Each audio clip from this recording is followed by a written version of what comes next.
अनजाने अजनबी। Hello guys, welcome back to our channel that is Mr and Mrs Panghal. तो guys, video शुरू करने से पहले अगर आपने इस चैनल को सब्सक्राइब नहीं किया है तो फटाफट से चैनल को सब्सक्राइब कर दीजिए और बेल आइकन को प्रेस कर दीजिए ताकि मेरी वीडियो की हर नोटिफिकेशन आपके पास सबसे पहले आए और आप मेरी वीडियो सबसे पहले देखें। तो गाइस, बहुत दिनों से मेरे पास इंस्टाग्राम पे भी कमेंट आ रहे हैं, यूट्यूब पे भी आ रहे हैं, दीदी आपका सी सेक्शन क्यों हुआ था, इसके लिए एक वीडियो बनाओ।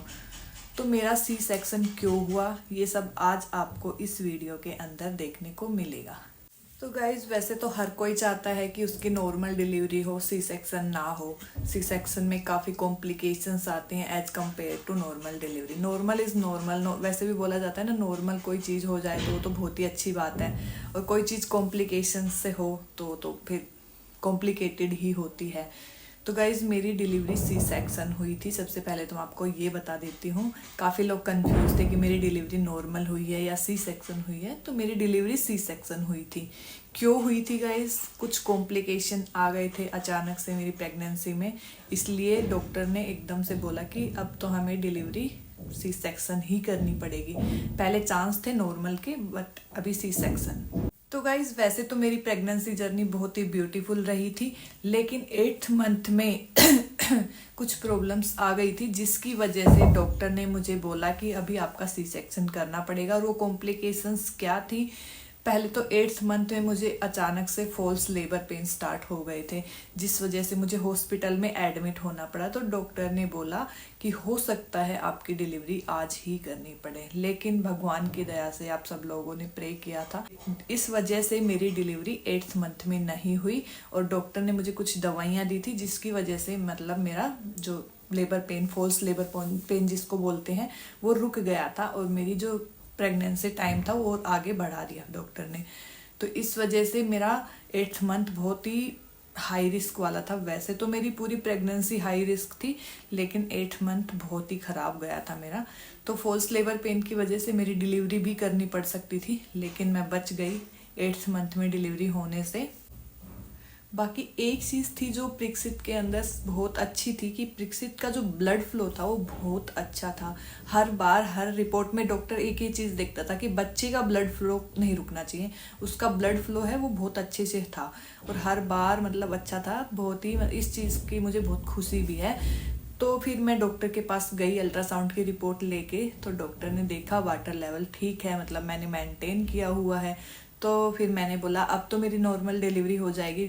तो डॉक्टर ने बोला नहीं, अब आपकी नॉर्मल डिलीवरी के चांस नहीं है, क्योंकि आपका 8th मंथ चल रहा है, बच्चा अब सीधा भी नहीं हो सकता, ब्रीच में ही रहेगा बच्चा। अब हम वेट भी नहीं कर सकते कि भाई, अब मतलब वेट तो है ही कि 9th मंथ तक बच्चा सीधा हो जाए, नहीं होता। पर मैं उसमें डॉक्टर ने बोला कोई चांस ही नहीं है कि अब बेबी सीधा होगा। बेबी ने 8th मंथ में ब्रीच में आ गया है तो ये ब्रीच ही रहेगा, और ब्रीच पोजीशन में मोस्टली डिलीवरीज जो होती हैं वो सी सेक्शन ही होती हैं, और मेरा तो वैसे भी केस अलग था।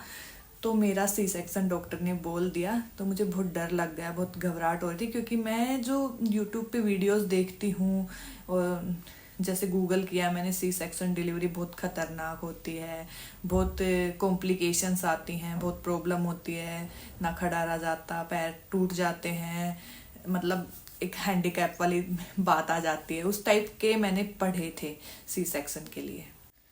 तो गाइस, डॉक्टर ने मुझे लेबर पेन रोकने के लिए मेडिसिन्स दी थी। 5 डेज तक डॉक्टर ने मुझे मेडिसिन दी थी कि 5 डेज तक हम वेट करते हैं, अगर लेबर पेन मतलब नहीं हुआ दोबारा से या फिर ठीक हो गया तो उसके बाद कुछ टेस्ट हैं जिनको हम करेंगे, और उसके बाद हम डिसीजन लेंगे कि डिलीवरी कब करनी है, कैसे करनी है, और मतलब क्या क्या करना है हमें।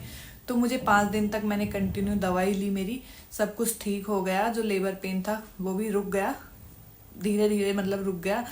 फिर मैं गई हॉस्पिटल, डॉक्टर ने मुझे कुछ टेस्ट लिखे, बड़े बड़े 2-3 टेस्ट थे जो मैंने टेस्ट करवाए। एक स्कैन था, कलर डोपलर करके एक स्कैन था, वो मैंने स्कैन करवाया।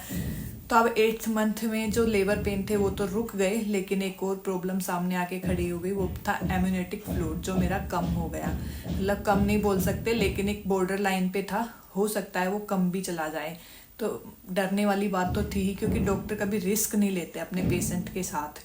तो जो मेरा वाटर लेवल था वो बहुत मतलब डाउन चला गया था, 7 पॉइंट कुछ चला गया था, और वो होना चाहिए 10 तक। तो वाटर लेवल डाउन चला गया। डॉक्टर के पास गई मैं दिखाने के लिए, तो डॉक्टर ने बोला कि वाटर लेवल तो बहुत डाउन है। अभी हम वेट करते हैं 1-2 दिन, 3 दिन तक का वेट करते हैं हम। 3 दिन बाद फिर से स्कैन होगा। अगर ज़्यादा वाटर लेवल डाउन चला गया तो हमें फिर से डिलीवरी मतलब करनी पड़ेगी सी सेक्शन के थ्रू।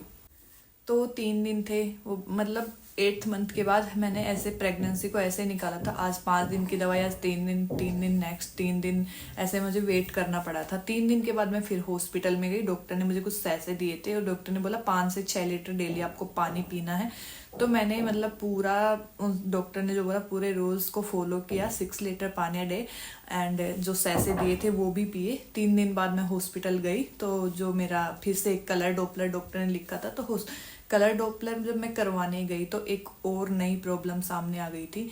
जो मेरा वाटर लेवल था वो तो ठीक था, मतलब लास्ट टाइम जितना था मेरा उतना ही था। मैंने पूरा उसको मेंटेन किया हुआ था, तो कोई डरने वाली बात नहीं थी। पहले अल्ट्रासाउंड वाले डॉक्टर ने मुझे बताया कि आपका वाटर लेवल जितना लास्ट टाइम था उतना ही है।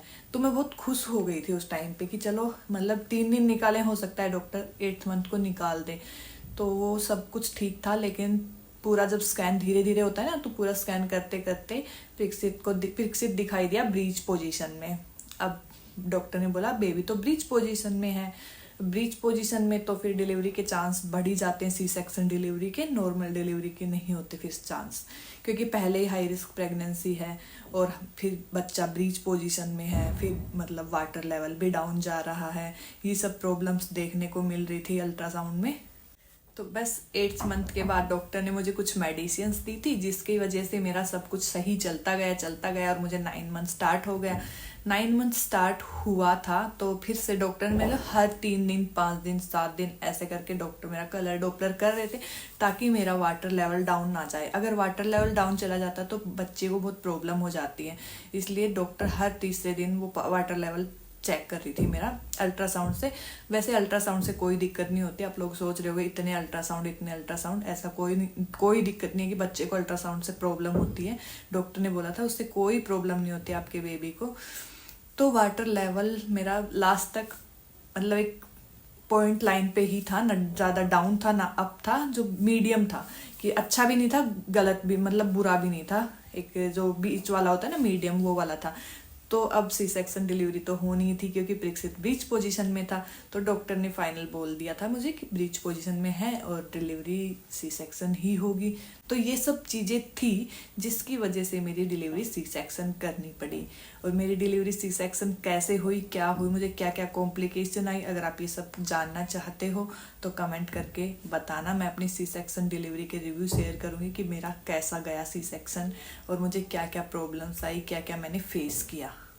तो गाइस डॉक्टर ने बोला सी सेक्शन करना पड़ेगा। मैं काफ़ी डर गई थी। डॉक्टर ने बोला देखो आपका सी सेक्शन इसलिए करना पड़ेगा क्योंकि ना हम नहीं चाहते कि आपके बेबी को कोई प्रॉब्लम आए या फिर आपको कोई प्रॉब्लम आए।